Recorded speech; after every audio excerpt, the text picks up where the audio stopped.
Hello and welcome to the Women's Spirituality 30th Anniversary Celebratory Series. And thank you all for your presence. For those of you who don't know me, my name is Annette Williams, and I'm the current chair of the Women's Spirituality PhD program and the Women, Gender, Spirituality, and Social Justice MA program at CIIS. The 30th anniversary milestone of Women's Spirituality at CIIS is being marked by a weekly series of events during October. At 10 o'clock, Dr. Anna Corwin and Women's Spirituality PhD students Kris Grossman and Khadija Muhaisen will present Spiritual Feminist Perspectives on Aging. On October 10th, Dr. Khadija Muhaisen will host WSE adjunct faculty, Dr. Monica Modi, for a presentation of Dr. Modi's book on poetry, Bride Parallel. And we are very excited to have Mina Salami, acclaimed author of Sensuous Knowledge, as keynote speaker on October 20th. On October 25th, Women's Spirituality alumna Dr. Marion Demont and myself will be in conversation on the subject of and our essays in spiritual healing from sexual violence. The series will close on October 25th with a message from retired Women's Spirituality faculty and former chair and CIIS Professor Emerita Adrs. Right now, however, I am honored to bring you a very brief message that Women's Spirituality founder, Dr. Marilyn Keller, has asked me to read on her behalf. Before the message, I would like to share Dr. Keller's biography. CIIS Professor Emerita, Dr. Marilyn Keller, received her doctorate in philosophy from Yale University, where she forged a lifelong friendship with Carol Christ, one of the foremothers of women's spirituality. Dr. Keller, along with Ellen McGaden, founded the Women's Spirituality program at the California Institute of Integral Studies 30 years ago. Dr. Keller is past professor of philosophy and religion and women's spirituality and past director of the Women's Spirituality MA and PhD programs at CIIS. She's a philosopher, theologian, whose numerous writings include articles about the goddesses of Greece and Crete, such as Sacred Arts and Ritual in Crete of the Mother Goddess and the Eleusinian Mysteries Ritual Path of Initiation. She states that she is interested in promoting dialogue between goddess people and God people. Dr. Keller has promoted many special events at CIIS celebrating women's sacred arts and scholarship, including Ineffable Woman, a bi-coastal conversation with Sarah's Gallery in New York. In keeping with her goal of integrating body, mind, and spirit, she has also been a Rosen Method bodywork practitioner and movement teacher. Before founding the Women's Spirituality program at CIIS, Dr. Keller taught philosophy and women's studies at the University of California at Riverside and San Francisco State University, where she founded and coordinated the Global Peace Studies program. Dr. Keller's message to us all reads, Dear Women's Spirituality community of colleagues, faculty, students, and alumni, I send my very best wishes to you. And I send lots of love and gratitude for the Women's Spirituality program with its creativity and loving heart. It is a fabulous accomplishment that we have survived for 30 years and that the program is thriving. I wish everyone a wonderful experience and a very fulfilling future. It is with deep appreciation that this 30th anniversary celebratory series is dedicated to Dr. Marilyn Keller.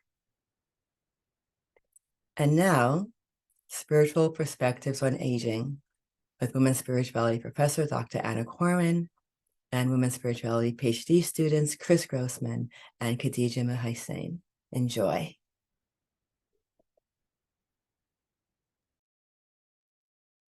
Thank you so much, Dr. Williams and Dr. Keller, for via Dr. Williams, who voiced you.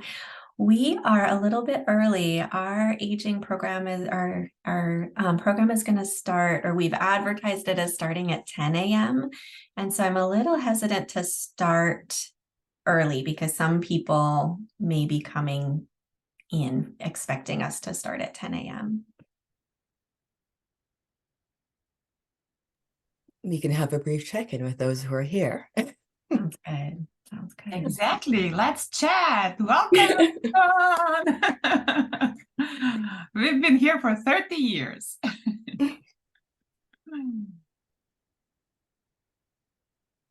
So are you still recording, V? I am recording, but I can stop it. Thank you. Thank you. Welcome, everyone. I am happy to see all these beautiful faces. I'm happy to see all of you here joining us to celebrate our department. So my name is Anna Corwin. I'm core faculty in the Women's Spirituality program. I have been here for just a little bit over a year, and I'm so thrilled to be part of this community. And I'm so thrilled to be getting to play with you a little bit today, to talk with you and play with you. We are beginning our panel and art practice on spirituality, feminism, and aging. And we're going to be talking a little bit, and then we're going to be doing art together. So I hope that you brought your art supplies. You can have anything. It can be absolutely anything. Crayons, it could be just a pencil to doodle with, but somehow some art supplies so that you can play with us and get creative and juicy together. But first, we're going to be talking a little bit. I'm going to first start by introducing very, very briefly my colleagues here who are joining me. So I've got Khadija Muhaisen and Kris Grossman who are together with me this morning. Could you each unmute just for a second and say hi? Hello and good morning, everyone. Thank you, Kris. It's a pleasure to be in circle with everyone here. Thank you. I still, get super excited when you say colleague, Anna. Thank you. It feels like an honor to be called a colleague. And it's just such a pleasure to be here and to be part of this. And thank you all for taking the time to be with us on this panel. Thank you. Thank you both. We'll have some more thorough introductions in a minute, but I just wanted you to know who the three of us are. So we are here together to talk about feminism and spirituality and aging, which are just like, things I love to think about. So let me just tell you our plan for this next hour and a half together. I'm going to talk a little bit, and we are each, the three of us, going to introduce ourselves and talk to you a little bit about where we are in the program and in thinking about spirituality and feminism and aging. You're going to get to hear a little bit, you're going to get to taste a little bit of the things that we are each thinking about. So in terms of research. And you'll hear from me. I do research on aging and well-being, and I'll talk a little bit about my research trajectory. You'll get to hear from Kris Grossman, who's a doctoral candidate, whose voice you just heard, and you'll get to hear from Khadija, who is kind of in the beginning, middle of this doctoral process. And so you'll get a taste of kind of three of us who are in very different stages of our research trajectory. And get to learn a little bit. And then we'll get into the good stuff, which, well, it's all good stuff. I shouldn't say that. We're going to get into some differently good stuff. And the amazing Kris Grossman is going to lead us in the studio process. And we're going to do some creative work practice together. So that's our plan for today. So I'm going to start by just saying a little bit about, where we are. This is the 30th anniversary of this women's spirituality program. It's a pretty incredible thing. If you were here a few minutes ago, you heard the words of our founder, Keller, remarking on how incredible it is that that we are here, that we are in this academic space together, and that we're in community together with this pursuit of exploring women's spirituality. And, you know, just I want to reflect a little bit on this pursuit of women's spirituality. Women's spirituality as a field began really as a movement. Around a little over 30 years ago, a little more than 30 years ago, our program began exactly 30 years ago. And this movement has many elements to it that I won't be fully capturing, but one of the big elements to it is that it is a movement that is directly focused on exploring spirituality, exploring religious practice, and exploring the ways in which patriarchy and systems of oppression have interfaced or been really problematic in terms of influencing women and all people's experience of religious practice, of spirituality, of the divine. And that has taken many, many forms. And so one of the big things that this movement has done, and now our academic space and our academic department and our work and our research does, is explore and unpack and respond to these systems of oppression. And we also are in the process of exploring creative repair. What does it mean to engage in spiritual practice in liberatory fashion? What does it mean to engage in religion, engage in religious practice, explore all of these things through the lens of liberation, through the lens of freeing ourselves from the shackles of these intense systems of oppression that have impacted us in so many different ways over generations? And so today in this session that we're here for the next hour and a half, we will be touching on two of these things. We will be touching both on this question, this study of these systems of oppression and how they have impacted the practice of religion, the experience of the divine, the experience of women and non-binary folks all around the world. And these questions, these sort of academic studies of liberation. And we're going to be engaged in this other piece that is so central to women's spirituality, which is creative repair and the practice that comes through that, the practice of community, the practice of creation, the practice of exploration, the practice of reflection and transformation. And speaking of all these things, in my mind, I might be a little bit biased, but in my mind, there is absolutely nothing more perfectly fitted to this field than the topic of aging.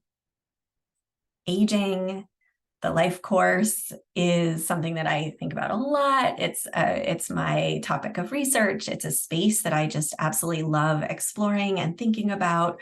Right now, I am so lucky to be teaching a course on Feminist. Oh my gosh, what's our course called? Khadija, who is my TA. Khadija, what is our course called? Feminist Spiritualism. I just blanked on the topic.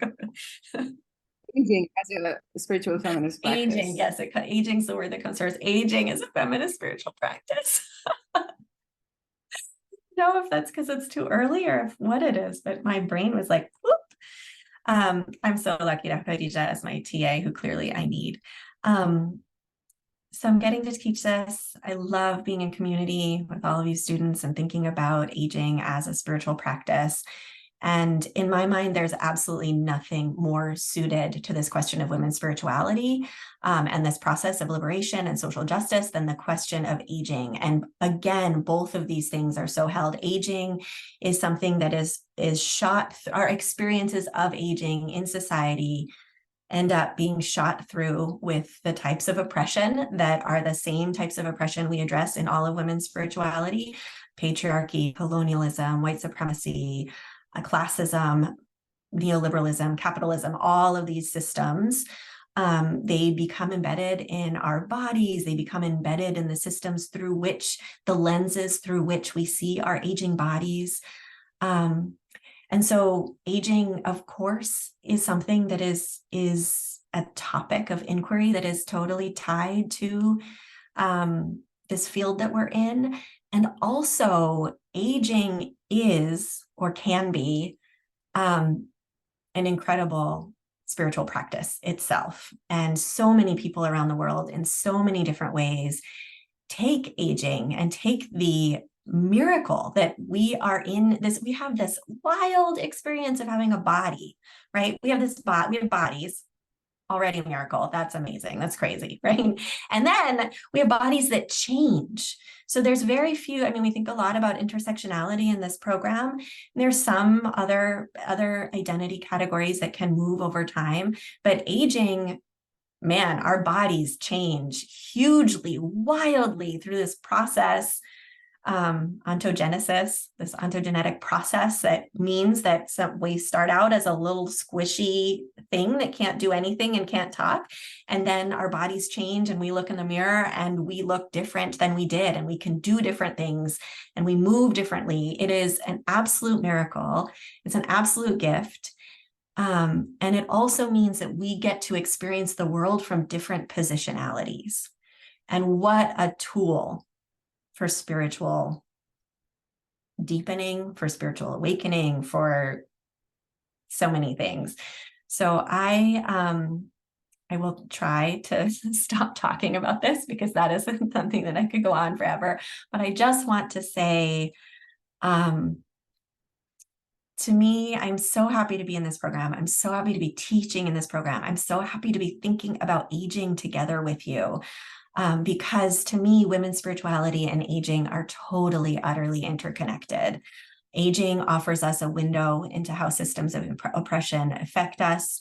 Aging offers us this lived, embodied opportunity to come into power and to resist these systems of oppression that we experience, both at the individual level, at the skin level, at the looking in the mirror, at the looking at our wrinkles, all of it kind of level, and we experience at the collective level, and we experience at the soul level, the spiritual level, whatever words we want to use for that.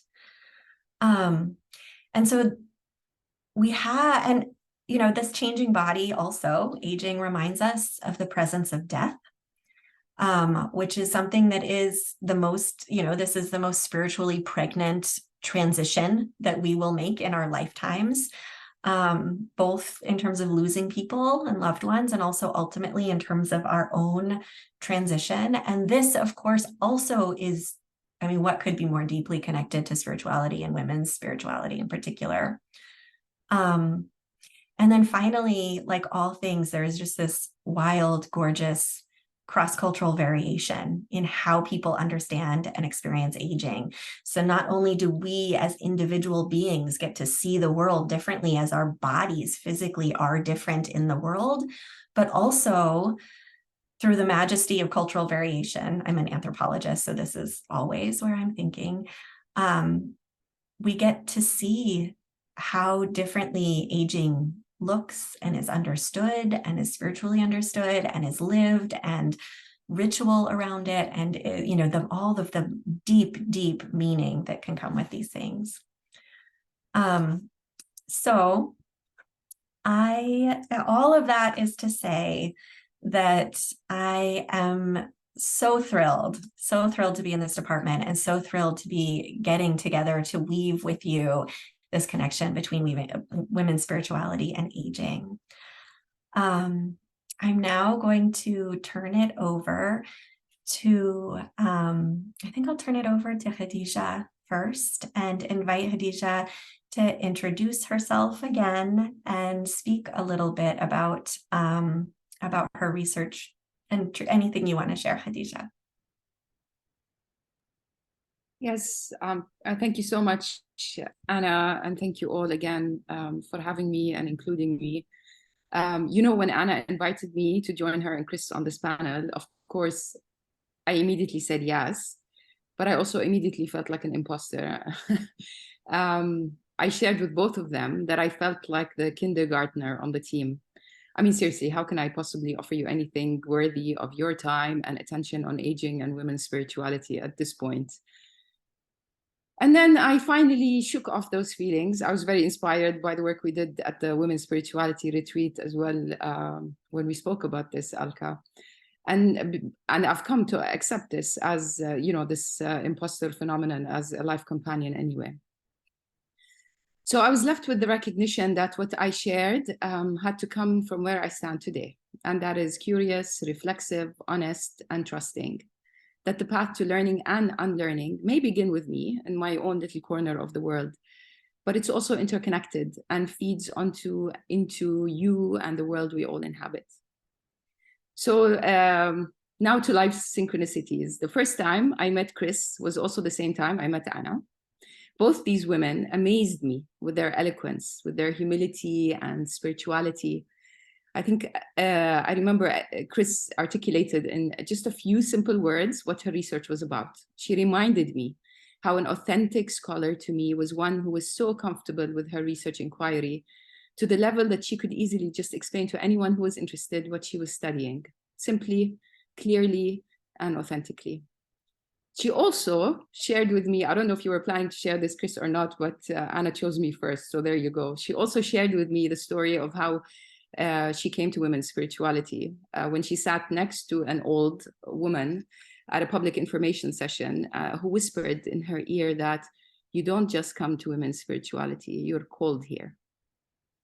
At that same meeting, Anna was gracious to spend some time going over her research on age in the community of the Franciscan Sisters of the Sacred Hearts, also in clear, simple, and insightful detail. She left me wanting to learn more about what embracing age looked like. Sparkle, grace, acceptance, and ineffable love. So I read her book from cover to cover. That was, I think, last year, over a year and a half ago, and I'm reading it again now. And of course, I'm a different person reading it now, so I'm blown again all over. I didn't realize until probably the time I put down these thoughts that, like Kris, I was also called to women's spirituality.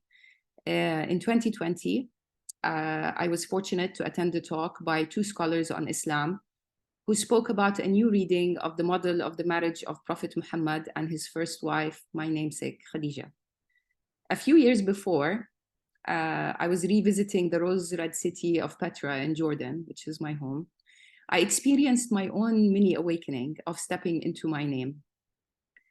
It was then that I became aware of a spark in my heart to embrace the name that I was given at birth, but struggled to fit into.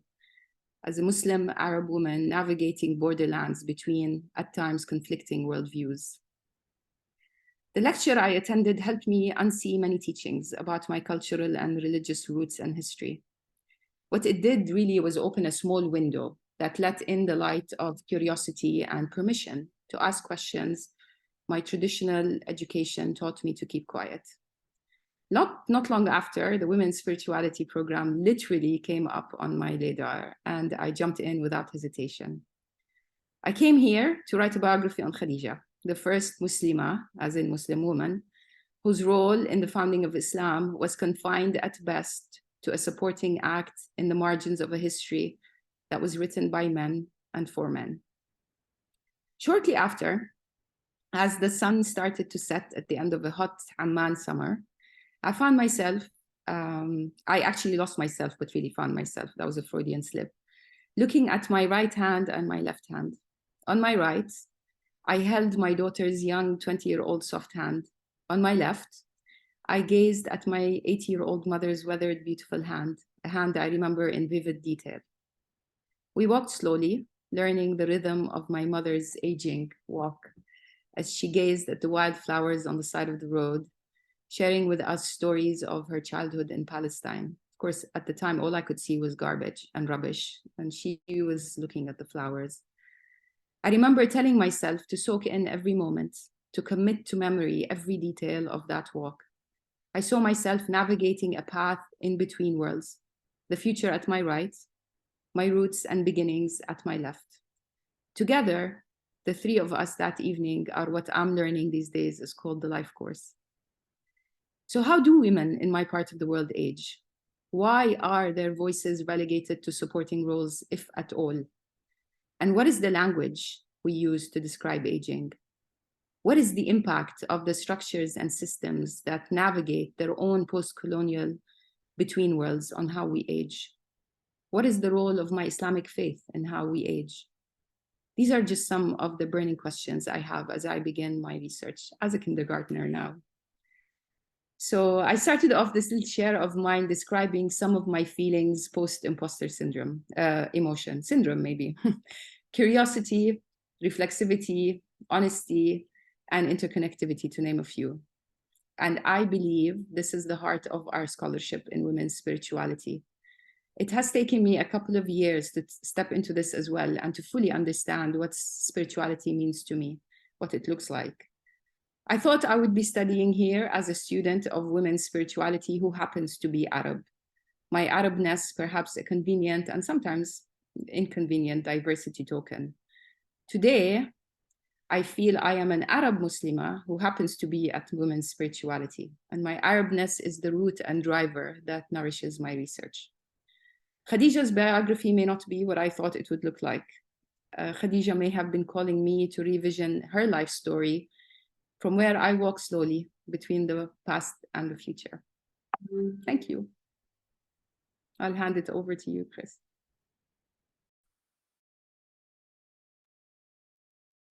My goodness.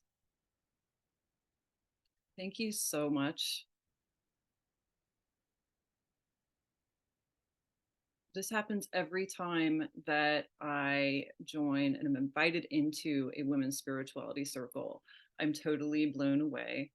I wish I could say it more eloquently, but I'll just leave it there. Something that Dr. Corwin said also continues to resonate. The words wild, gorgeous, and cross-cultural. Thank you, Dr. Corwin. I feel like that describes women's spirituality as a discipline. It also describes very much my research, which is art-based and group participatory experiential research. I'd like to share with you just a little bit about my journey into my research process, how my topic found me and how the research process continues to unfold. My area of research is women, menopause, and creativity. I had no idea when I entered the program that this would be my focus, but everyone around me, all our brilliant teachers, our cohort kept saying, don't worry, your topic will find you in time. Early on in my journey into the program, I encountered the work of women's spirituality scholar, Dr. Jean Shinoda-Bolen, who tells us when women come together and make a commitment to each other to be in a circle, especially one with a spiritual center, they are creating a vessel of transformation for themselves and a vehicle for change in their world. This quotation became a touchstone during my years of coursework, comprehensive exams, and proposal writing, and now during the writing of my dissertation. And this quotation is reflected in women's spirituality classrooms and teachings, and is brought home time and again by our brilliant teachers, Dr. Aurora, Dr. Keller, Dr. Williams, Dr. McNeil, and our cohort, who placed women and women's knowledge at the center always, which awes, ignites, and transforms me. Throughout each semester of this program, my body transformed as well. Each month, I bled, keeping time. Then, several years into the program, I stopped bleeding altogether. Now, this is a very condensed version of the process, but I will say that when I stopped bleeding forever, a menopause that coincided with COVID-19, I quickly learned that knowledge about and portrayals of older women and menopause are by turns suppressed, distorted, and withheld, and are often told by men who like to categorize women in menopause into a single homogeneous lump in need of lubing up ourselves, including our psyches, with pharmaceuticals, attitude adjustments, and a commitment to fight our own aging bodies. During my research process, I learned about some of the consequences of this line of thinking. One, only in 2014 did the National Institute of Health start a gynecological branch to look at the health of vulvas, vaginas, ovaries, uteruses in their own right. Rachel Gross, a researcher, notes that more is known about the bottom of the ocean and the surface of Mars than about the female body. 3 of 4 women seeking help from their physicians for symptoms of menopause don't receive it. Only 25% of residents in gynecology get any formal training in menopausal medicine. Only 16% of these residents have any experience with a clinic that deals with menopausal medicine. As much as 80% of women's mental health crises, menstrual women's mental health crises, including major depressive episodes and suicide attempts, occur during the days just prior to their menstruation. Most of these women are prescribed psychotropic drugs, though most could be treated instead with a short course of hormones. Fortunately, guided by our brilliant women's spirituality teachers and scholarship, I knew where to begin to seek the responses redressing this paradigm, including research addressing the fuller picture about menopause and menopause experiences. Indeed, even my own embodied experience helped to yield, consciously or no, what would ultimately comprise my research topic. A trip to the gynecologist also pushed me along my way. When I visited her and told her I thought I might be in perimenopause, she burst out laughing, said, "You're too young," gave me a brochure entitled Menopause, and sent me on my way. The menopause brochure, by the way, was penned probably in 1955, probably by someone who'd never experienced menopause, and blithely employed such creative terms as sad and bloated to describe the experience, and advised me finally to watch my weight. I went home and promptly began to write about the weight and preposterousness of it all, conceiving for the first time what would ultimately comprise my topic. Fast forward to now, I've been doing the research, finding that though more has recently been published about menopause, limited literature still exists. The bulk of the work is still presented through a lens of deficiency, with a keen focus on controlling a presumably negative experience, but a powerful, albeit smaller, body of menstrual literature exists, published across the past several decades by scholars, some feminists, some womanists, some medical, some spiritual, some decolonial, who aim to expand our knowledge on this important topic. This includes the important contributions of women's spirituality scholar, Dr. Judy Grahn, who posits through her original metaformic theory that all humans of all genders are in relationship with menstruation through all of culture itself. Dr. Grahn asserts that while the word menstrual may trigger thoughts of female essentialism, all genders have a place in the center of it, as metaformic theory is an embodied theory of constructed culture and also of people's care and love for one another.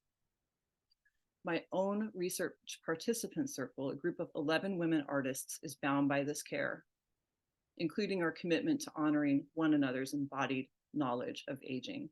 Our group is vast and varied in our artistic media: writers, painters, healers, sculptors, filmmakers, and more. And we are as vast and as varied in our social locations and art practices and menopause experiences. We are also united in our commitment to exploring ways to address and heal menstrual menopausal wounds, individual and collective. In spite of our differences across class, religion, race, ethnicity, faith tradition, nationality, sexuality, age, parental and relationship status, and more, participants have placed themselves in relationship with menopause and aging and their menstrual cycles of life, and have, to a woman, experienced menopause as inextricable from the entire menstrual cycle of life and spirituality. Some of my findings thus far: To a woman, each has expressed the frustration and grief at having information about menopause and menstruation withheld from her. To a woman, each has expressed the hope that by engaging embodied art-based methods in our ritual circle, she may begin to destigmatize and even resacralize her own menopause and her entire menstrual cycle of life, and maybe even that of her menstrual lineage. To a woman, each has expressed how the act of engaging together menopause consciousness as spiritual subjects, rather than as objects subject to, yields further opportunity for healing the menstrual wounds that culture inflicts upon us all. In the past couple months, participants periodically reach out to share their news. Since co-creating our circle, one's begun writing a novel told from the point of view of a girl in menarche. Another has begun work on a menopause comic, honestly depicting women at various stages in the aging process. Still another has created a series of sculptural art installations inspired by her menopause. Each has used the word healing to describe the experience of linking art practice, our circle, and menopause consciousness. Ultimately, this flow between research and art for me illustrates the essence of women's spirituality through reciprocity and care, and a philosophy wide enough to encompass and bear witness to all embodied human experiences, including those of women. It forges knowledge that can transform, illuminate, and heal. Thank you so much for allowing me to share some of my story and work with you today.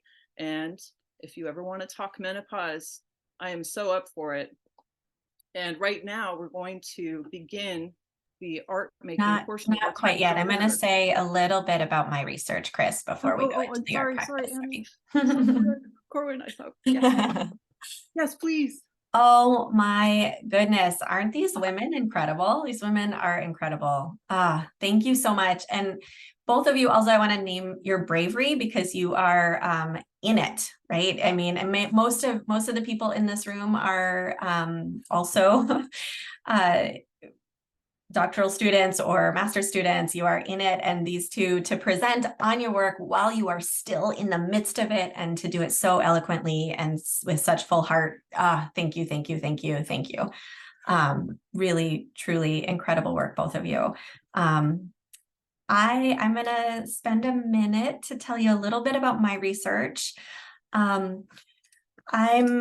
Today is a day where I have slides because I do, so I won't take very long. Not going to go on and on, but for a little less than 10 minutes, I'm going to have a few slides just to give you a little sense of the kind of work that I do. And then we delightfully get to go into the art practice, the studio art practice that Kris is going to lead us in.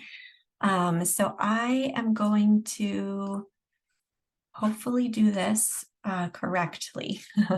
Okay, I'm not doing it quite correctly. I can see that my square isn't quite right. I'm going to get this better. Okay, can you see my little girl on the screen? Yes, thank you. Yes. Okay. Okay. So I am going to tell you a little bit about my research. For the past 15 years, I have been doing research. Despite the fact that we're looking at my little girl, I will say, I should have said this first or had a different slide. I have been doing research with Catholic nuns looking at aging, and I will tell you about that very quickly. But first, I will tell you that this is a picture of my little girl who's now 11, but I open my book talking about her. So my book is called Embracing Age, and I open my book talking about this little girl squealing with delight when she noticed that she was tall enough to spit her toothpaste into the sink and without a stool under her feet. And so this is aging, right? This is also aging. This is the body growing and changing. And aging happens in cultural ways that are different all around the world. For this little girl in this little moment, this was such joy. Aging was pure, utter achievement and joy and power. And then in my intro to my book, I also talk about my grandma. who's this just fierce, incredible woman. She lived to 98 years old. And God, she was graceful, charismatic, amazing to the very end. And at the other end of the lifespan, in a society like ours, she had very few cultural models to look to for aging. Aging was something she had to, in many ways, invent on her own, or it was framed through this medical framework of pathology that absolutely overlaps with what Kris was saying, through these really negative lenses of the semiotics of decline and ending and pathology. She was absolutely amazing. She was a mensch. She had unparalleled grace and composure, and she was forging this in ways that were really challenging. And she was fighting all the structural, even as privileged as she was with the health that she had, being a white Jewish woman in the US, she had so much going for her. And yet still in our society, there was so much that made it very difficult. And so these two people, amazing people in my life, my little girl and my grandma, they lived very different stories of what aging could be. One was the story of just absolute joy and relishing and having a whole community. Little Luna had this whole, and still does at 11, and my older child who's having their bar mitzvah in 2.5 weeks has this whole community of people who are supporting them and moving them through ritual, through community as they are, and making sense of aging and bringing joy and meaning and all of this. And my grandmother, who is at the other end of the lifespan, she was doing beautiful work, and she was forging it alone and inundated with really negative models of what this thing was, what this moment in her life course was. And this has to do with many, many structural things that I think about in my work, that I write about. One of them is we have these models of what aging is. There's this old model of aging as inevitable decline. This idea, things are gonna get better and better and better and better until you reach about the age that I am. And then you get this moment where it's like, ta-da, everything you've worked for, you get to show off. And then it just goes to shit after that. And that's kind of this model of decline that is in our air, that is fed to us. That is the medical model that is everywhere. And then we have this other model, this model of successful aging that we are just absolutely inundated with, that is everywhere, everywhere, everywhere. We can even age-proof our dog from this. So this just everywhere, everywhere, everywhere. And this alternative model is sort of the only other one most of us in the US in these industrial societies are offered. And this is this model of successful aging where childhood isn't really valued on its own. Right? Children in our society are not seen as full humans who are fully realized, in the capacity that they are. Rather, they are potential humans. And of course, anyone in my classes or anyone doing disability work or anything knows that these narratives around potential also really overlap, not just with childhood life course stuff, but with also disability justice stuff, disability work. Anyway, so we have this other model where children are becoming valuable, they're getting into adulthood, and then we have this, I'm going to call it a myth, but we have this narrative that if we do everything right, we'll never have to age. We can just stay there forever and ever and ever. And if we hold really tight and we just, lose weight like Kris's doctor told her to do, and we, do everything right, and we don't experience racism, and we don't experience classism, and we don't experience poverty, and we don't, eat potato chips and smoke and whatever else, that we are in control. We are neoliberal citizens who can just outsmart this whole damn thing. And then we can, dive out of helicopters or whatever and skydive when we're 90 years old, and that's sort of the model that we're given, and for reasons that I think everyone in this space with me knows, these are really problematic, even though both of these are really problematic, because because of all the systems of oppression, and also because we do all die eventually. We do all change. Our bodies change. We die. So I have these two really problematic models. And my work as an anthropologist has been looking at a particular group. These are Catholic nuns who have been found, actually, a lot of the data says, look, these women, Catholic nuns, they were on the cover of Time magazine, you can see here. They age really well. They are successful agers. They don't have all of the signs of physical disease or change in cognitive function, or they experience longevity. So they have all these physiological and psychological markers that tend to be associated with successful aging. And so these women, Catholic nuns, American Catholic nuns, are held up as exemplars of successful aging. And so my work has been looking at these amazing people. And I, as an anthropologist, got to live as a Jewish queer woman, got to live in a convent, a Franciscan convent, for 10 months, about 15 years ago, or yeah, 13 years ago, something like that. And I keep going back. I have continued to work with these Franciscan nuns and also some other nuns in the US throughout this period. And what I have found is that, in fact, they are not doing everything to cling to adulthood in the way that the successful aging model wants us to. And they are not pursuing neoliberal personhood. They are not pursuing individuality and trying to control age and resist aging.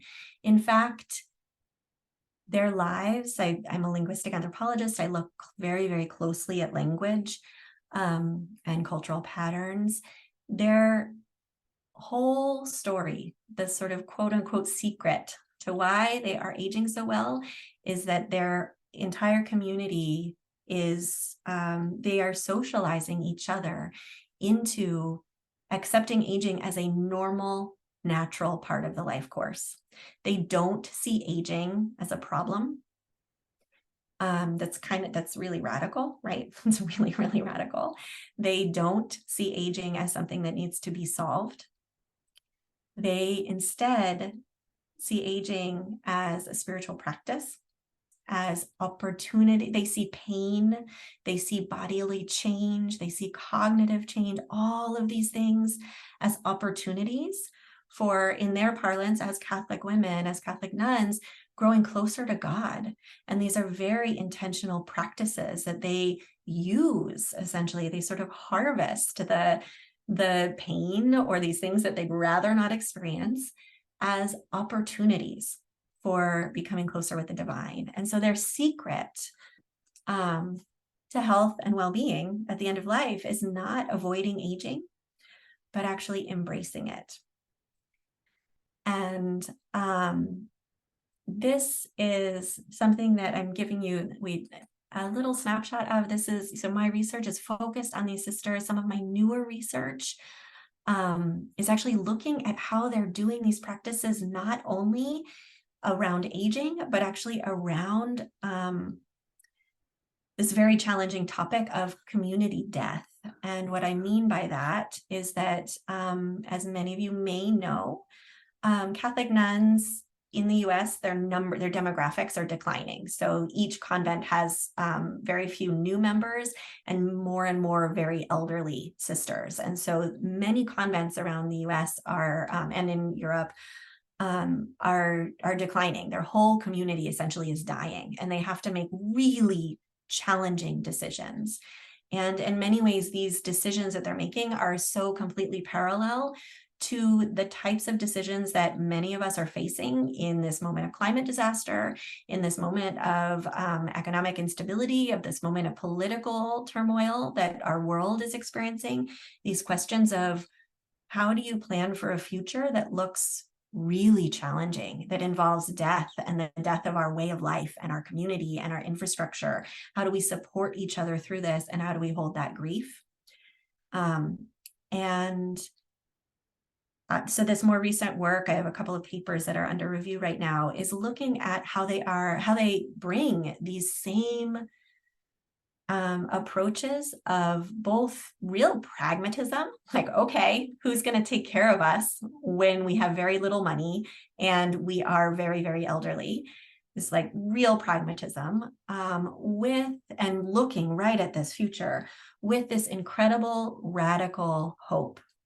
And how do they, it's a miracle to watch. It's been incredibly, like, gives me chills every time I think about it, to think about how they are bringing this same kind of acceptance and spiritual openness and power to not just their individual deaths, but also their community as a whole. And I think there's so much that all of us can learn from these sisters. And as a caveat, I should say, there's tremendous diversity in sisters. They're not all, there's diversity, they're living under patriarchy, there's like, that's taken up in different ways. I'm aware of all this, but in this very simple story that I'm telling in this short time, there's also so much power and beauty there. So thank you so much for listening to me. This is a little bit about my research that I've been doing the last 15 years. And now we get to, I'm going to turn it over to Kris to introduce the next, we're moving into practice together. So Kris, if you'd like to introduce us. Dr. Corwin.